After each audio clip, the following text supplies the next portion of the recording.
I'm Will Lehman and I'm running for International President of the UAW. Today I am in Flint, Michigan, the birthplace of General Motors and of the UAW. This afternoon I spoke to workers at GM's Flint Assembly who, like workers throughout the UAW, are fed up with endless concessions and are looking for a way to fight. When I talk to workers about my campaign for UAW President, I am often asked why I am a socialist. What many workers don't know is that socialists led the fight that established the UAW.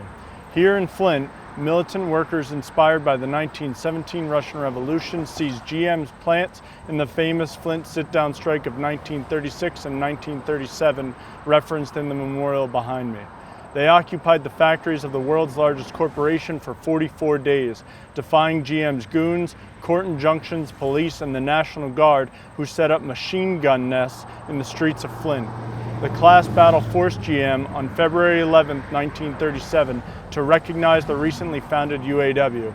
Among the leaders of the sit-down strike were courageous rank-and-file workers and socialists like Kermit Johnson, the chairman of the strike committee, and Kermit's 23-year-old wife, Janora Johnson. Janora played the leading role in organizing the Flint Women's Auxiliary to support the occupation.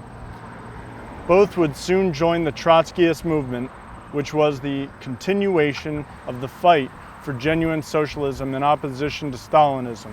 To fight management's dictatorship, brutal speed-up, and constant unemployment, the workers violated capitalism's holy of the holiest, private property. The struggle of these pariahs against their pariah status, in the words of socialist leader James P. Cannon, was also a revolt of the AFL unions, which had nothing but contempt for unskilled industrial workers.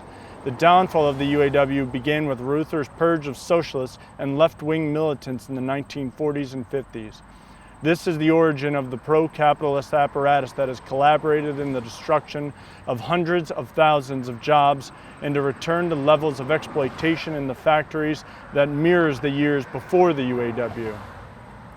It is an irony of history that a judge's injunction against the sit-downers in 1937 was thrown out because he owned 3,000 shares of GM stock.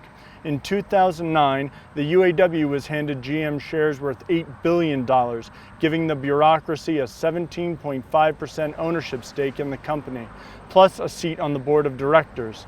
The wreckage caused by the pro-company policies of the UAW apparatus can be seen in Flint. In 1960, Flint had the highest per capita income in the U.S.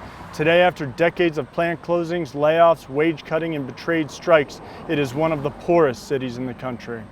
I am running for UAW President to organize a new movement of rank-and-file workers to abolish the UAW apparatus and carry out a real fight against exploitation. As workers enter the struggle in the present, it is essential that we learn the lessons of the past, including of the Great Flint Sit-Down Strike.